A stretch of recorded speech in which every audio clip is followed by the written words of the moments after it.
It all started with a very simple idea. Tell the stories of how successful middle market CEOs made it to the corner office. I'm Brant Handley, founder and managing director of Resource Options International, or ROI.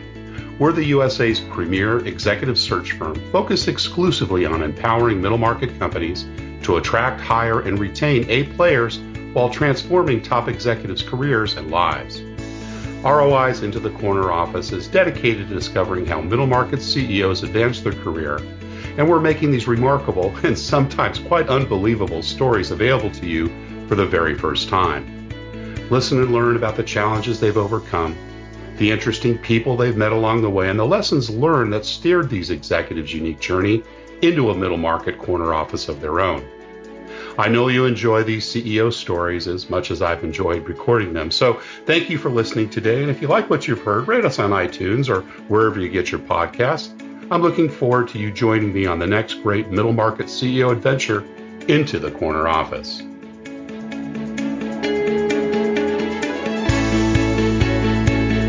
My guest today is Syed Barizuddin, founder and CEO of Plasmonic Diagnostics, who are working to commercialize a disruptive, non-invasive, and ultra-sensitive technology in the infectious disease space.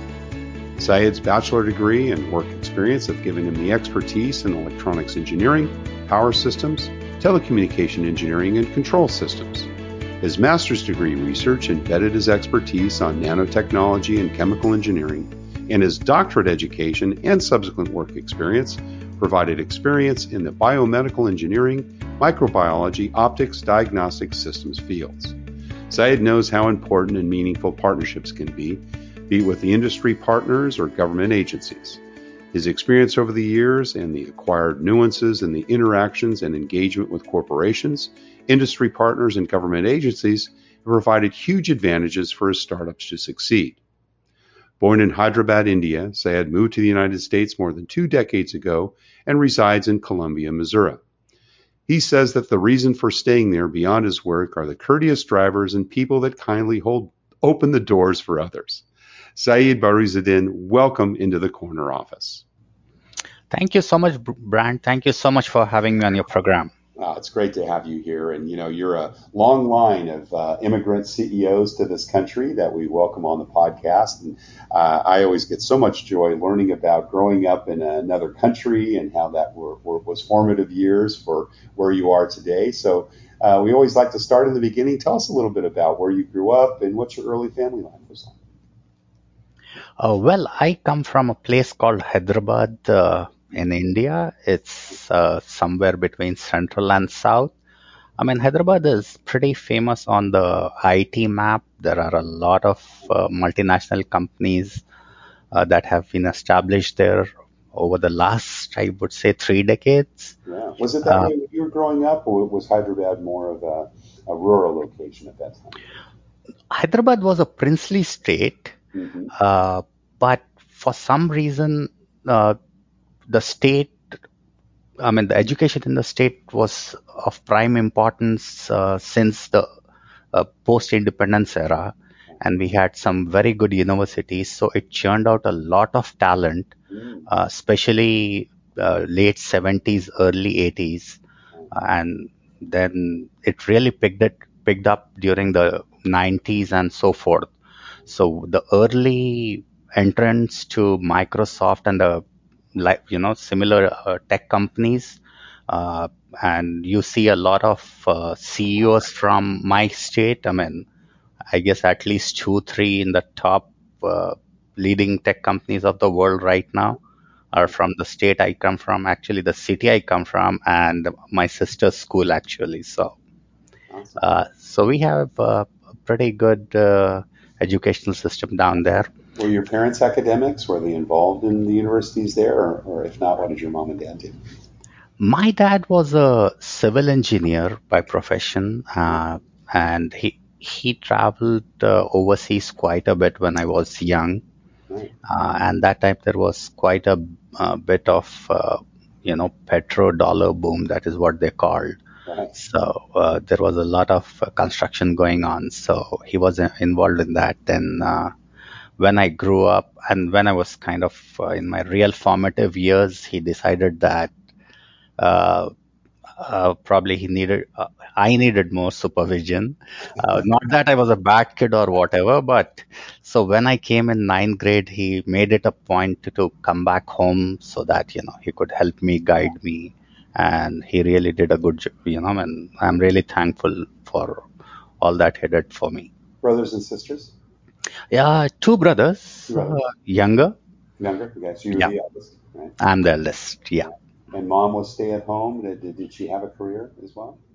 No, my mom d- was a housewife. Right. Uh, well, we were kind of a little agriculturist in a way that we had some ancestral lands. Right. So my mom kind of took care of it with my dad. But after my dad passed away, she's the main person who takes care of it.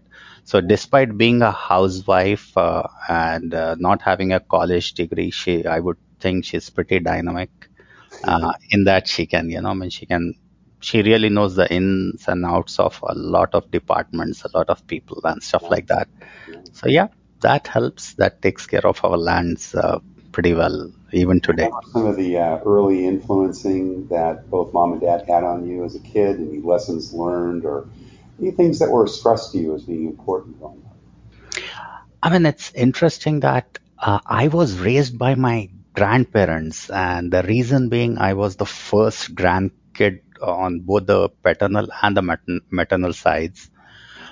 So, I mean, in fact, I went to my parents' house around 10th grade, when my dad came back. Yeah. So, That's so fairly common in South Asian culture, is it not? I know in Chinese culture that's also common that grandparents do get involved very early on in the raising of children. It is. It is. There are the family concept is a close knit family. Yeah. So the uncles and aunts and stuff. So if you would ask me to name how many brothers, I would say maybe like 25 brothers, and that would surprise you, right?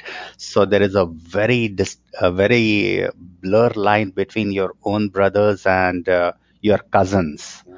So we generally don't use the word cousin as often as it should be, or as it is So you would used. actually refer to your cousins as brothers and sisters.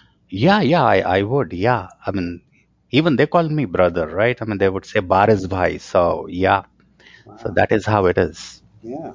And so you were very close to your grandparents. Were they full time raising you as a child, or were your grandparents working as well during those years?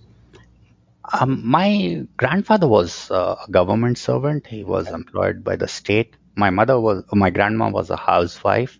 Okay. But yeah, I mean, I mean, it wouldn't be uh,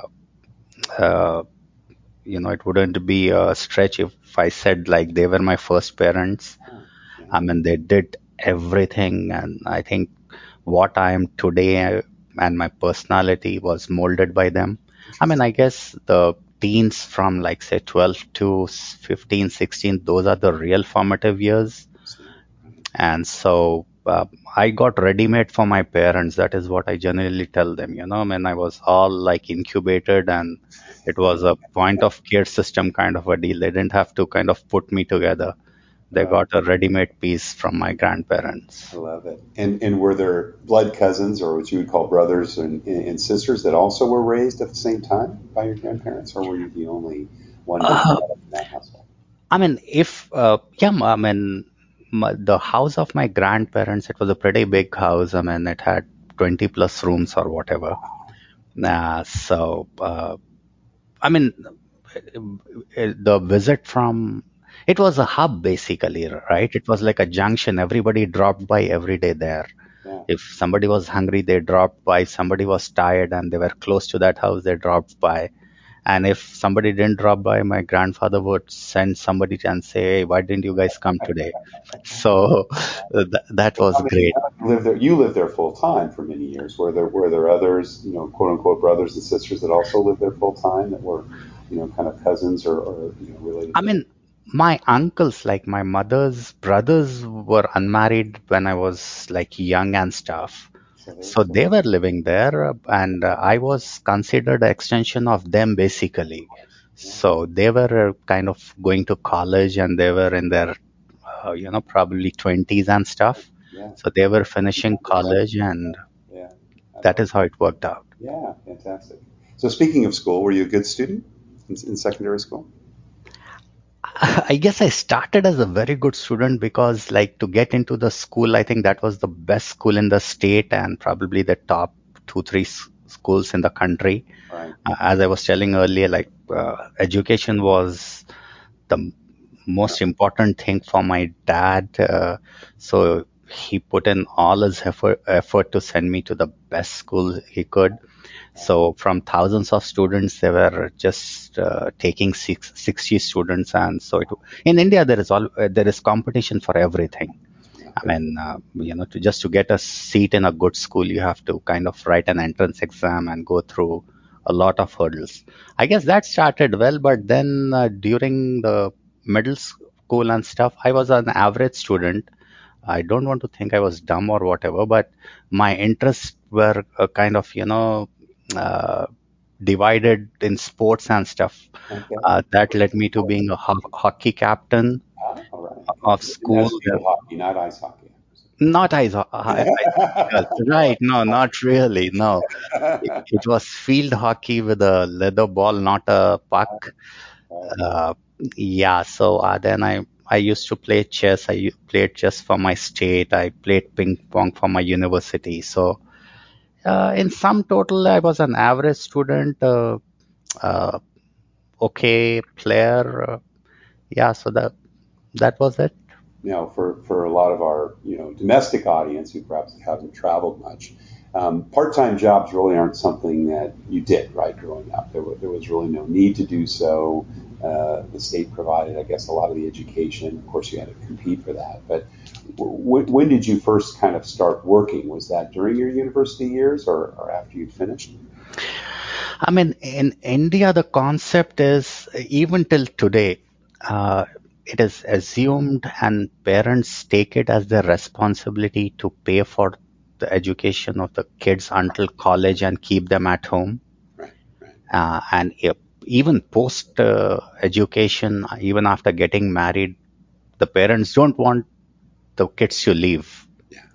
So I didn't. I mean, I was fortunate enough. I didn't work. I mean, everything was taken care of by my parents, basically my dad.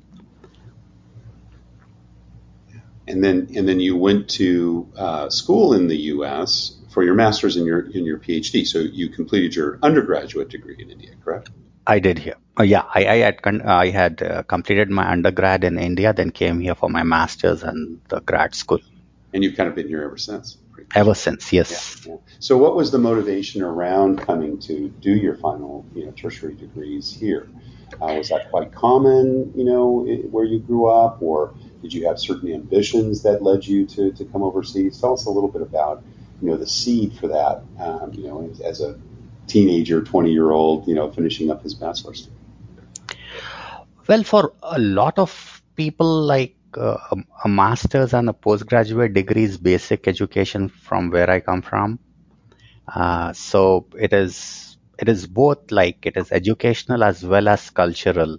Right. So if you don't have a master's degree, then it, the cultural or the social standing is, I mean, you aren't up to the mark, basically. Right. So that leads into a lot of things wherein, I mean, even like marriages are arranged in India, right? So it's like a CV sent to the bride's or the groom's house and stuff like that. So it is better to have a master's degree to be accepted as a potential bride or a groom. Yeah, right. And were you? Did you have arranged marriage as well? Sort of, not Okay. in the sense, like, I knew the girl who I was getting married to. So then it's like it's a process that happens, and your parents go and meet, Right. and then it goes on, and then it works out, and then a date is set, and so on and so forth. Now, So did that happen before you came to the U.S., or was that after you came and did your graduate studies here? it was almost at the same time. Okay. Yeah. And so your bride came with you then to the U.S. My would-be wife was a physician, so when we kind of came to when we came at around the same time, I was doing my master's and she was doing her residency. So Right. yeah, it worked out okay. Cool. Great.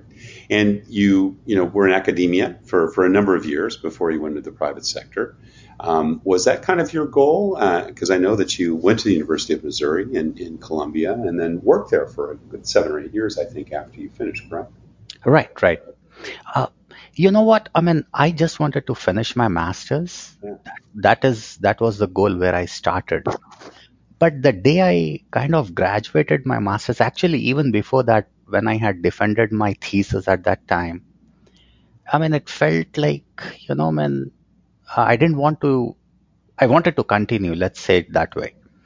I was like, oh, I was feeling a little sad that, man, I finished my master's. Now what?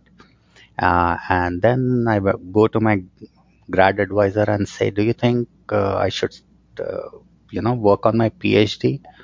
So she said, yeah, sure. I mean, but you know what? It's going to take a while and all that.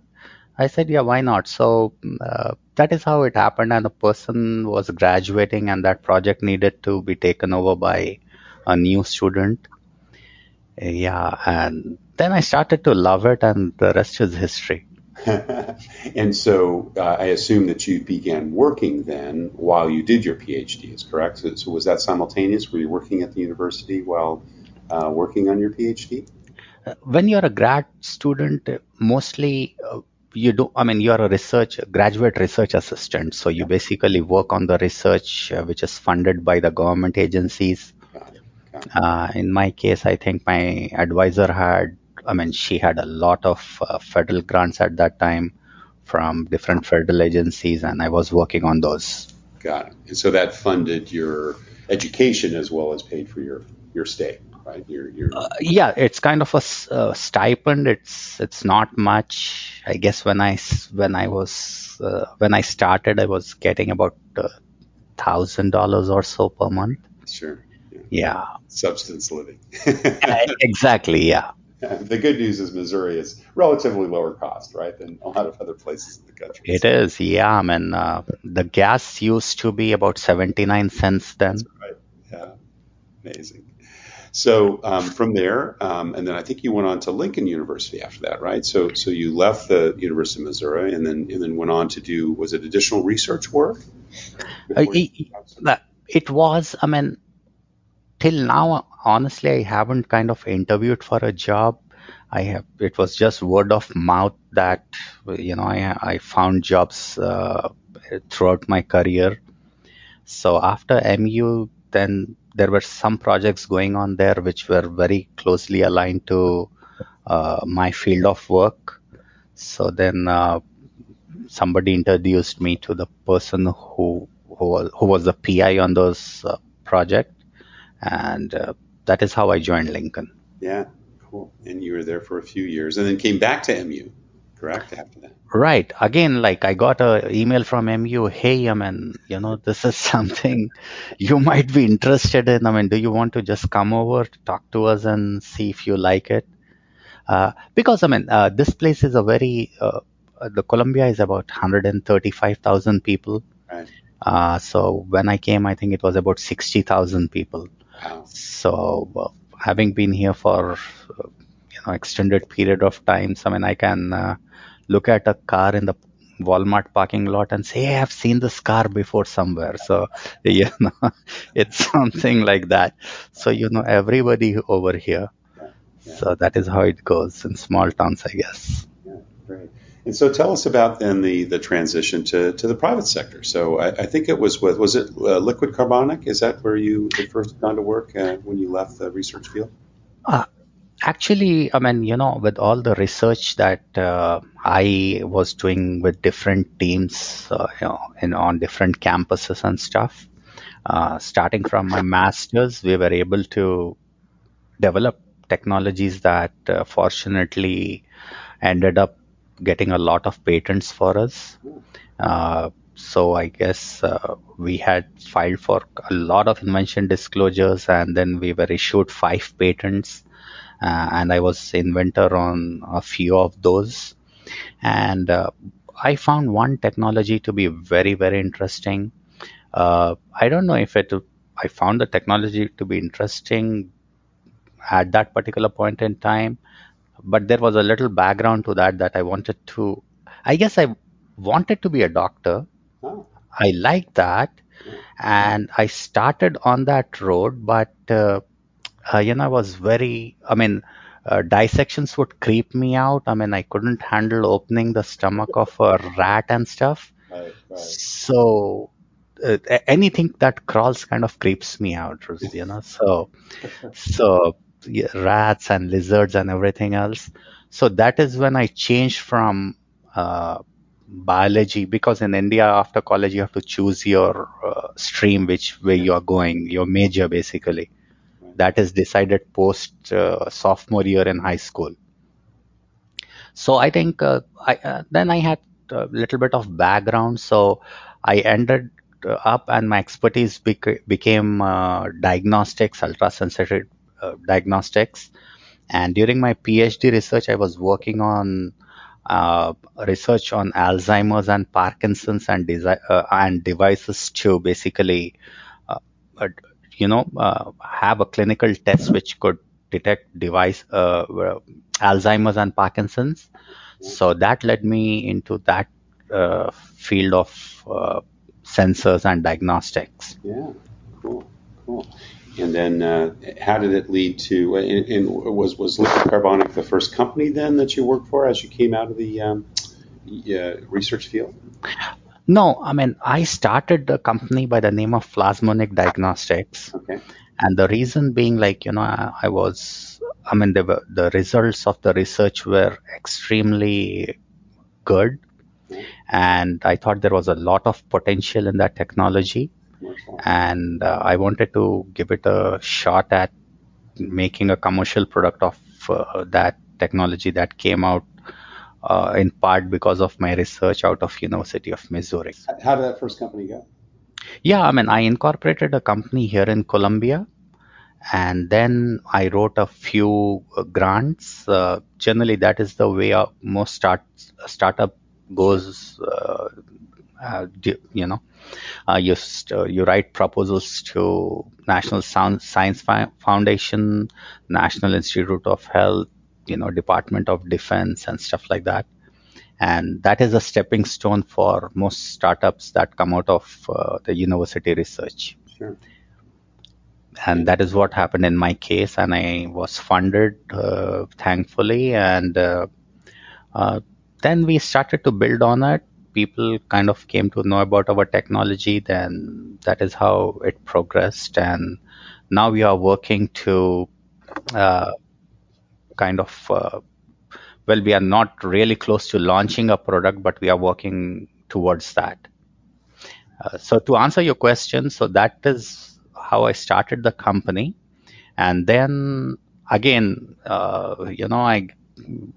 Vice Chancellor from MU of Entrepreneurship, he called me and said, hey, there is this company by the name of Liquid Carbonic, and and they have a vacancy to lead the company, and do you want to give it a shot? They were in middle of it, and they required somebody immediately.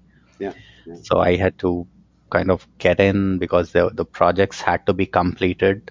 And so I spent a couple of years with that company to successfully finish the projects that they had started. Got it. And did you take the product that you developed with you with that, or did that get set aside? No, I mean, until I was managing the other company full time, this was being managed by somebody else. I mean, I was the founder, but now I'm back full time to Liquid Carbonic. To the Plasmonic Diagnostics. Yeah, cool. And tell us a little bit about the company, the products, specifically what they do, and, kind of your size and scope. Well, our company is right now a research and development company. We are based out of Columbia, Missouri. And our niche expertise are ultra sensitive devices.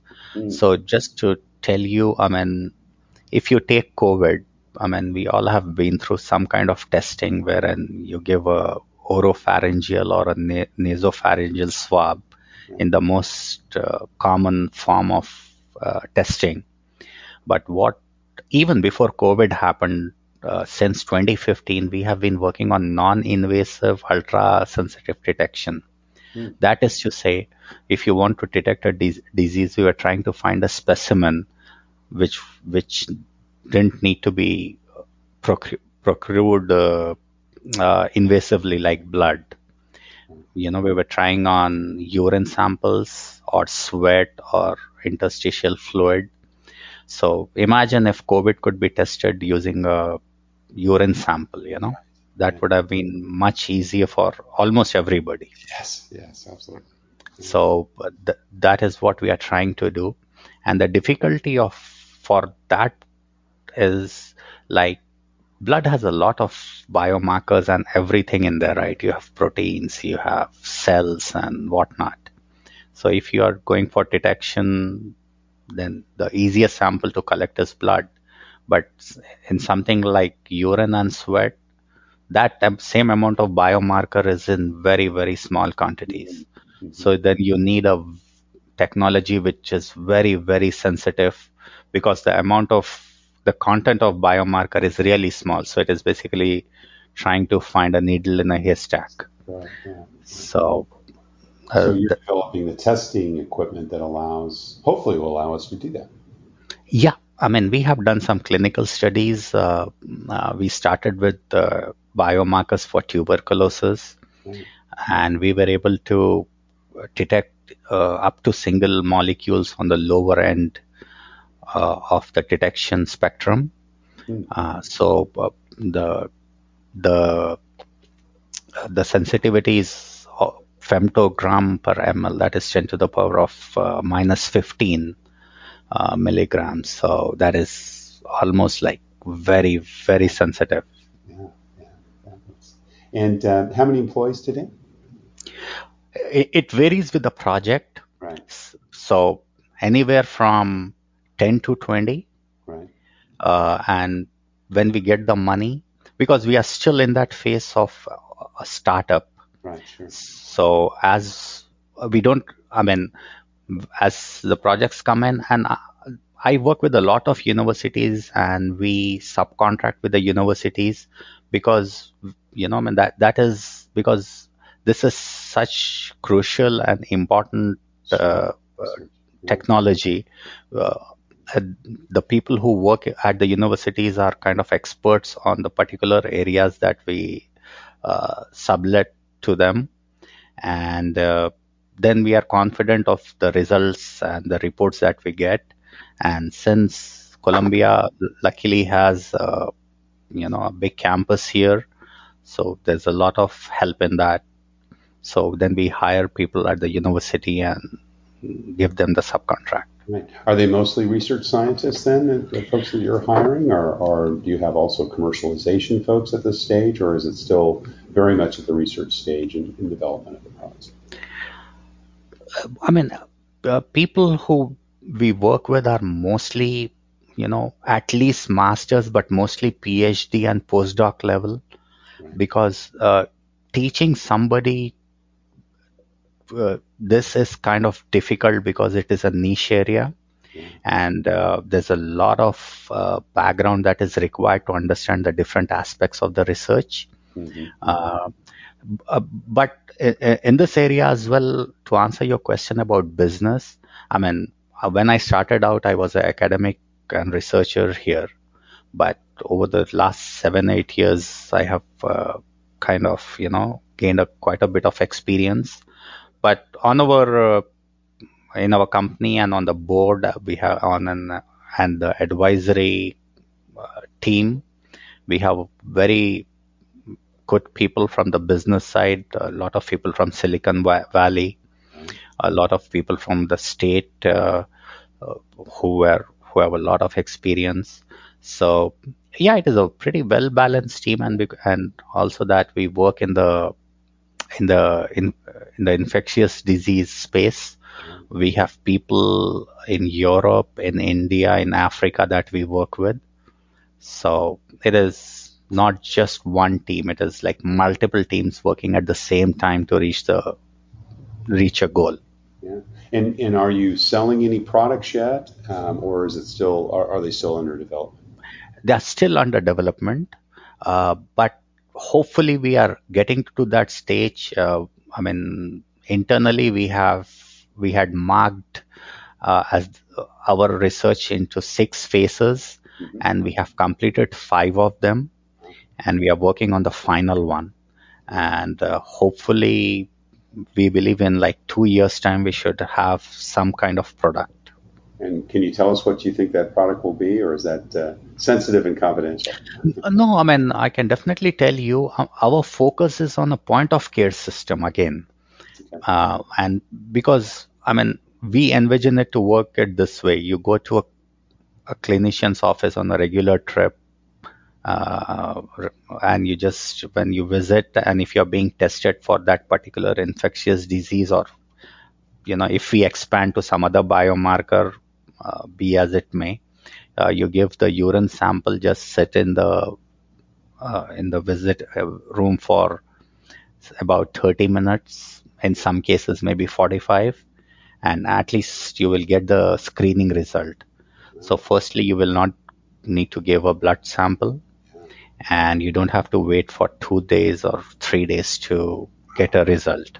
That's going to be great. And will it be focused on a specific disease like TB or polio, or will it be a broad type of a test that you can use for anything, for COVID or anything else? We are starting with tuberculosis, Yeah. and this is a platform technology, so it can be transferred to any biomarker. Yeah. But I mean, having a portfolio takes time. You have to start with a particular product, kind of get a foothold in the market, and then the next products come out pretty fast. The first one is the most difficult because you have to have everything lined up before you can really put it out there. Fantastic. Wow. Exciting times ahead. Wonderful. Yeah, that is the hope. How have you kind of made that transition? I mean, I'm sure you're still doing a lot of research. You're still involved in a lot of that. But tell us about kind of the transition from being kind of a research scientist, doing the work, to leading the team. What's been the biggest change for you? Well, let's see. I mean, I guess it's like first you have to have that desire to, take that leap, because you have to put everything on the line at that point in time where you want to have a startup company, because honestly, you don't really have a regular income at that time, right? I mean, if you had a job, then you know that this is what it is going to be like. But when you have a startup, it is everything that you have to figure out, and it's not an easy thing. Yeah. So it is not just the research. The more difficult part and the important part is how to keep it moving. Of course. And from my experience, unless people believe that they can make money out of you, you don't get money. It's very true, right? So I mean, for them to give you money, they have to think that, oh, I'm going to make a big chunk of money out of this guy or this company or what have you. Right. So, and on the other side of it, in the federal government where you write proposals and stuff, even there is a very, very stiff competition. So for every 100 proposals that the companies or entities submit, about 4% of them get funded. Only 4%. Wow. Somewhere there, yeah, 4 to 5%, that's it. And it's not like the proposals are bad. I mean, everybody puts in a lot of effort and a lot of time, and it takes almost 3 to 6 months to write a proposal. And then after a month or two, you hear, oh, we are sorry, you have not been funded. So taking that jolt is the main learning curve for any startup. And I think it is not for the faint of heart either. I mean, you would think like I'm sure every guy and every researcher who gets into this field thinks, it's an amazing technology and I'm going to make $1 billion in the next 5-10 years. That is the spirit you start with, but the reality really catches up with you soon. And then you realize it's not as easy as it sounds. And but that is where the rubber meets the road, and for the fortunate few who kind of still want to pursue that path, if they are lucky, they will be real successful. Yeah. Well, how do you go about making bets on the people you invested in and hire to join you there at Plasmonic Diagnostics? How do you select the scientists? Because there's got to be a large field, right, of people that you can. I mean, it's interesting that you ask me that question. I let go of a $800,000 project literally in the last month Oh, because I couldn't find the person I wanted to work on it. wow, wow. So you had to literally say no because I well, being honest to you, I haven't answered to them.